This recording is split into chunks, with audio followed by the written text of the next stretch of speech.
Hey, what's going on guys? Welcome to the 6th tutorial of the series Special Effects for Games. I'm using Unity 5.5 and today we are going to see how to create this crazy implosion electrical effect. And you can find more tutorials of special effects in my channel, and you can have access to all of the effects if you support me in my Patreon page. So let's see how we can do this. And as a good practice, if you have been following this series, you already know that we always start by creating an empty game object, which in this case it's going to be called Particle System Electric Explosion. And it's going to hold all the particle systems that we are going to use. We also need to create a folder with the same name. And now let's add our first particle system, which we can rename it to Implosion Circle. We can start by setting the duration to 6, which means that the other particle system will also have 6 seconds if we want them to loop at the same time. Now we can rotate this minus 90 degrees in the x-axis to face up, and before doing anything else we need to create a material, which will have the same name as the particle system Imploding Circle, just for consistency. And this material is going to need an image of a distorted circle that I created in Photoshop. In Photoshop I simply created a new file with 1000 by 1000, used the ellipse tool, and by holding Alt and Shift I proportionally created the circle. The fill is empty and the stroke is white with around 15 pixels. Don't worry about color because we can control it in Unity. I double click in the circle layer to open the layer style, and in the outer glow I choose white with a spread of 16 and 100 pixels for the size. Now I duplicate this shape as a backup because we are going to need the circle in just a few moments. So I suggest that you export the circle and save it somewhere because we are going to need it. Now I use the smudge tool to distort the circle, and as soon as I do it, Photoshop asks if I want to rasterize the shape, and we can say yes. Now I basically start creating these shapes with a strand of 40 in the smudge tool, and we may need to adjust the outer glow. But after that I added the black background and exported it as a PNG to Unity, and that's how it's done. Now in Unity we want to change the shader of our material to particles additive, and we can drop the image to this slot and drop the material on top of the particle system. Okay, that's great, but let's make a few changes. Like, we don't want this to go up, so let's set the start speed to 0. And the start size is going to be random between two constants, something like between 10 and 15. Let's also limit the max particles to 15. And since we don't want this to keep emitting, we set the rate over time of the emission to 0. And we are going to use bursts. We only need one burst at the beginning, with a minimum of 10 and a maximum of 15 particles. So the lifetime now of this particle system will have a random number between 1.4 and 2.4. which is a very small lifetime, and that's what we need to create the implosion. And we also want the particles to start with a random rotation between 0 and 360 degrees. We also don't need any shape, since this is going to be in the middle. Now we want to change the color of a lifetime, which in this case it's going to create a smooth ending. And basically these keys on top control the opacity and the keys on bottom controls the color. And in this case we want the hand to be transparent, so let's set the alpha to 0. Now let's turn on the size over lifetime and create a curve similar to this one. You can add keys with the right mouse, and this curve will make the particles grow quickly in the beginning, and then they will get smaller towards the end of their lifetime, which will look like imploding. Now let's turn on rotation over lifetime, which will make the circle rotate at a velocity controlled by this value. Now we can change the start color to a random between two colors, to whatever you want. Mine is going to be random between a darker and a lighter blue. So let's duplicate the imploding circle and rename it to electric beam. Now we are going to need an image similar to this one, and it's really easy to create one in Photoshop. Just use a brush with an opacity of around 25 and start painting from big circles to small circles. Or you can Google for point of light.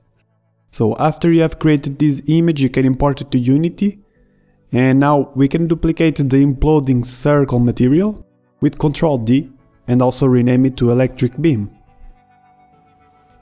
And drag the image to the slot and the material to the electric beam. And by the way, let's go to Render in the imploding circle, which is the last parameter, and increase the max particle to at least 3, which will prevent the image and the particle to shrink every time you get closer. And you can see how everything is working together if you drop the electric beam on top of the imploding circle. Now we want to make sure that electric beam is in the center of the imploding circle, so we will make the start size just a little bit smaller. Now let's turn on lights, and this is only available in Unity 5.5, and what we need is to create a light, and then if you want you can create a prefab from the light, or you can simply make it a child of the electric beam. The idea is now that with that light we can import to the input of the light of the electric beam, like this. And now we want to increase the ratio to 1.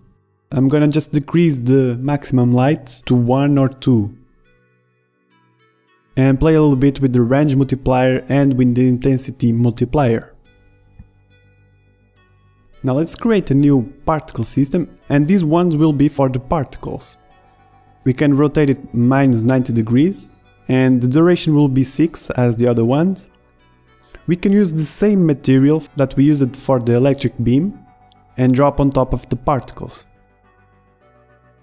Let's change the shape to a sphere and increase the radius to around 8.5. And we want them to emit from the shell. Now we can set the start speed to random between -1 and -6, and this is what will give the sensation of imploding. Now we can also set the start lifetime to between 1.8 and 2.2, it should be enough. We don't want the particles to keep emitting, so we want to set the rate over time to 0, and we are always going to use bursts in all of our particle systems. And we want a burst at 0, another one at 0.2 and one at 0.4. And I set these values, which I think it's good enough, 70 for the minimum and 150 for the maximum. And now we want to turn on color over lifetime, which in this case it will smooth the beginning and the ending, like this. We also want to change the start size to something between 0.1 and 0.4, maybe more. This really depends on the look you want to give it. And now the size over lifetime can have a curve similar to this one, which makes the beginning big and the end small. Let's go to render and change the max particle size to 3. And now what really matters is that we want to turn on trails. And you basically don't need to change pretty much anything. Now we can drag the particles on top of the imploding circle, so you can see everything working together. Now let's go to the electric beam, and we want random between two constants for the start delay. And we want a delay between 0 and 0.2, it is a very small delay. We also want to apply that delay to the imploding circle. So you can see first the particles and then we see the rest. Okay, this should be fine now. Now let's create a new particle system, and this time is going to be for the smoke inside. Rotate it -90 degrees in the x-axis. And as always, we want to set the duration to 6. And we don't need shape for this particle system. And the start speed is also 0, so we want this to be in the center. Now let's create a new material and call it smoke inside. We can go to Google and search for sprite sheet smoke. You can also create your own sprite sheets of smoke. There are plenty of tutorials that can teach you how to do it. But for the sake of this tutorial, we are going to use Google, After you have found one, you can import it to Unity, change the shader of the smoke inside material to particles additive, and drag the sprite sheet to the slot material. Now we can drag the material to the smoke inside, and as you can see, the particle system starts emitting the sprite sheet. And we are going to solve that in just a moment. Let's first change the start size to between 15 and 20. It's quite a lot actually. And let's change the max particles to 15 and set the rate over time to 0 and use one burst with 5 for the minimum and 10 for the maximum. Now we can go down here, and where it says texture sheet animation is where we can tile our sheet and count how many images there are in X and how many there are in Y. And this image has 6 sprites in X and 5 in Y. So that's actually what I'm going to set in the tiles, 6 in the X and 5 in Y. And now we can speed up things in the cycles. I'm gonna set 4 for this sprite sheet, so it can be faster. Okay, so this is already starting to look like something interesting. Let's change the start lifetime to between 1.8 and 2.6. And now what we really need is to set the alpha of the start color to something like this. And we can change the color to random between 2 colors. You can copy and paste the first color to the second color if you want. Now let's also set the start rotation between 0 and 360 degrees, so it always starts with a different rotation. And we also want to set the start delay between 0 and 0.2. Now let's smooth the beginning and the ending, as we always do, in the color of a lifetime. Okay, so let's also use the size of a lifetime, and we want a curve similar to this one. I always save my curves as presets, so it's always faster, the process of creating particle systems. Now let's drag the smoke inside to the imploding circle as a child, so we can see everything working together. And this is already starting to look good. So we have the imploding system done. Now let's create the explosion system. And we can basically duplicate the imploding circle, because it's going to be the opposite. Let's rename it to exploding circle. We can erase the smoke inside because we are not going to use it. Now we can select the electric beam and the particles, and we can turn them off so we can work with only the exploding circle. Okay, now we want to set the start delay to 2.6, because we will wait for the imploding circle to implode and then we will generate the explosion. And now we basically need to make this explosion bigger than the implosion. So let's set the start size between 5 and 25. And we want more particles. So let's set the emission minimum of 15 and a maximum of 30. And let's set the max particles to 30. So now let's turn on the electric beam.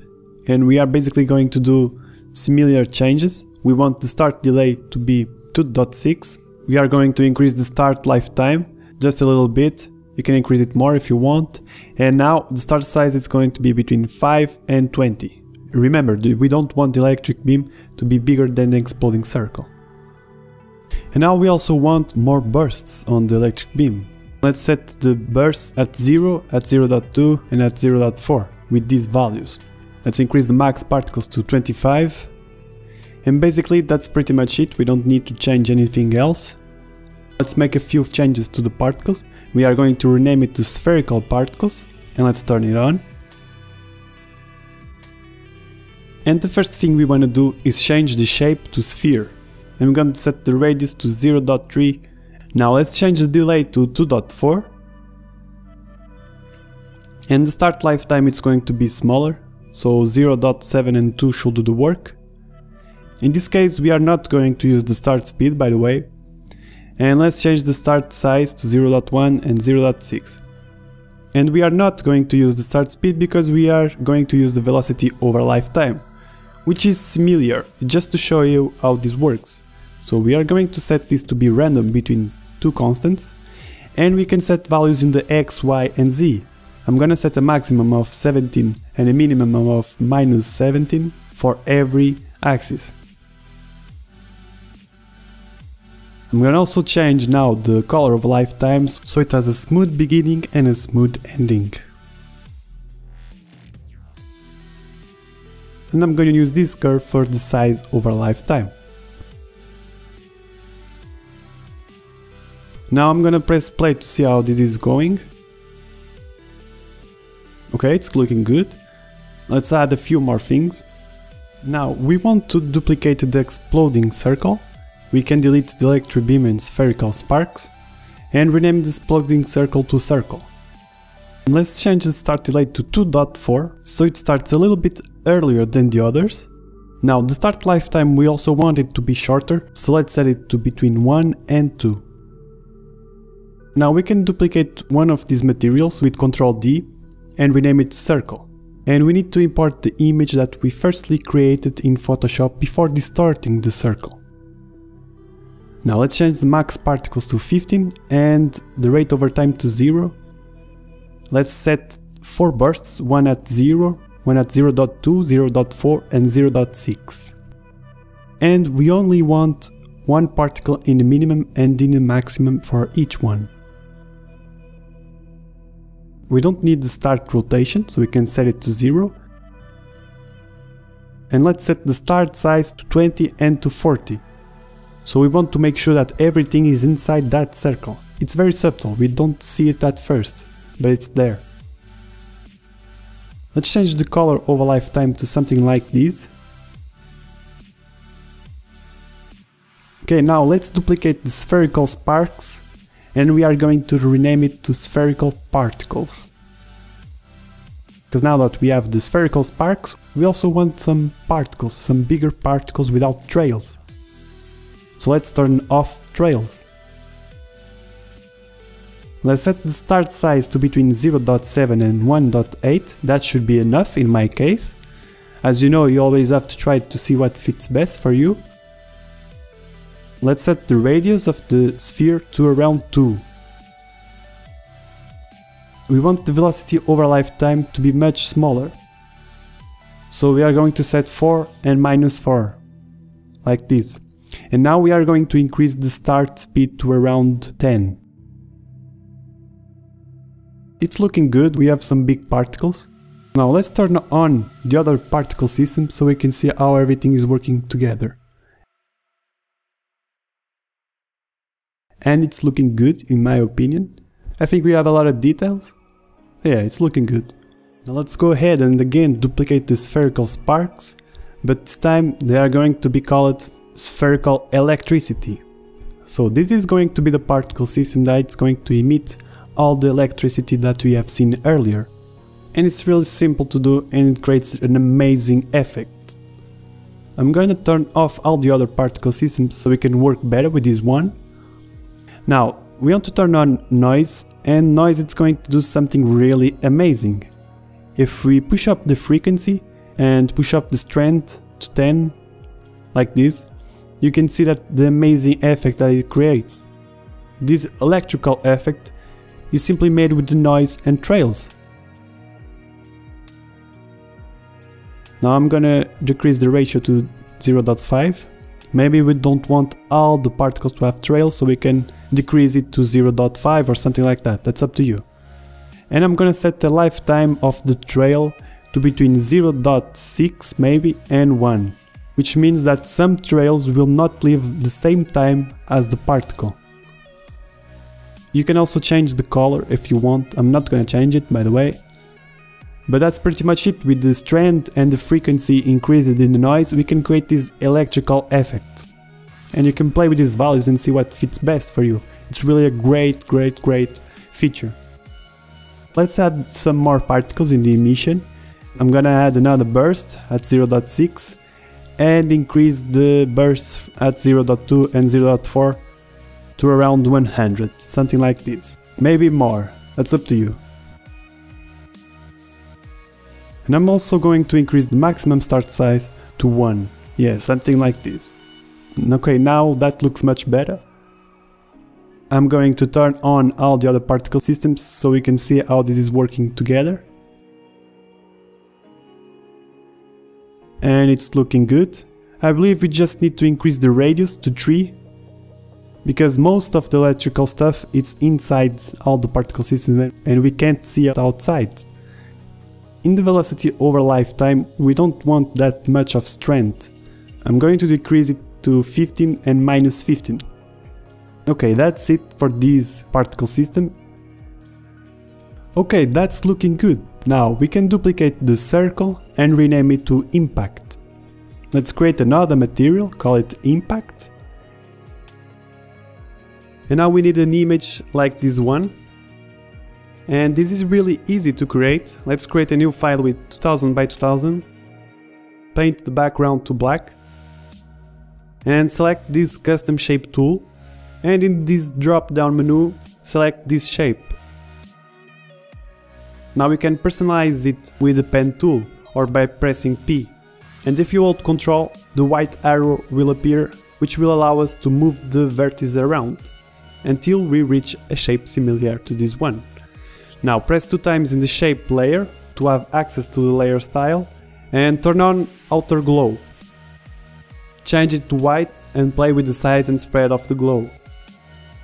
To make this smoother, we also want to add some Gaussian blur in the filters. And let's adjust the outer glow again, and finally we can hide the black background and export to Unity as a PNG. You can change the material to particles additive and drop the image in the material slot. Now we can drop the material on top of the impact particle system, and I'm gonna hide the other particle system so we can work better with this impact system. Now what we really need is more particles. In this case I'm gonna push it to 500. Maybe I'm not gonna use that limit, it's just a limit. And the start size, it's going to be between 1 and 30. It's really crazy. We want some big and some small impacts. The start rotation, we want to randomize it, so we're gonna select it between 0 and 360. Now let's decrease the start lifetime. This is going to be an impact, this is going to be quick. So we want start lifetime to be between 0.4 and 2. And we want the start delay to be at 2.2. It's going to be earlier than the other exploding particle system. Now we are going to need to turn on the shape, and we want a sphere with a very small radius, just to make sure that they don't spawn at the same place. I'm gonna change the curve of the size of a lifetime to something like this, which is going to quickly grow at the beginning and then it slowly decreases. Okay, so this is almost done, it's looking great. And now to make sure that we have a lot of electricity going around, what we want to do is duplicate the spherical electricity and rename it to circle electricity. And it requires small adjustments like going to the shape and select circle and increase the circle a little bit. We also need to turn off velocity over lifetime to create something like this. Let's just give it some start speed between 0 and 0.5. Now I'm gonna turn on all the other particle system, and that's it for the circle electricity. I'm gonna probably rotate it in the vertical in just a few moments. Now let's add another particle system to create some smoke. This is optional, you don't need to do it, but it gives some more detail to the electric explosion. So let's go ahead and duplicate the spherical sparks. And we want to rename it to round smoke. Let's create a new material with the same name. And we can go to Google and search for smoke PNG. After you have found one, you can import it to Unity and change the shader of the smoke to particles additive. I'm gonna turn off all the other particle systems so we can work better with this one. And it's going to have a bigger start lifetime, something between 1 and 2.7. The start speed is also between 1 and 3. We want to change the shape to a sphere with a radius of 7, something like this, and to emit from shell. Okay, so let's change the color to something similar to what we have. Let's also make the start rotation random between 0 and 360 degrees. And now we want to increase the start size to something like between 2 and 5. And that's when we see some difference. I'm going to increase the amount of each burst, like this. And the color over lifetime is good, as well as the size over lifetime. What we want is some rotation over lifetime. Yeah, something like this, it's looking good. Now I'm gonna turn on all the other particle systems to see how this is going. And I'm gonna press play. And yeah, it's looking good. It's looking good. Now we can do some small adjustments. This is up to you and to your taste. But that's mainly it, guys. Now that you have the basic structure, you can play around to see what you like. I hope you have enjoyed, guys. This is it for this tutorial. You can download this in my Patreon in case you want to support me. I will appreciate a lot if you do so. And please leave a like, subscribe for weekly game development tutorials. And see you in the next tutorial, guys.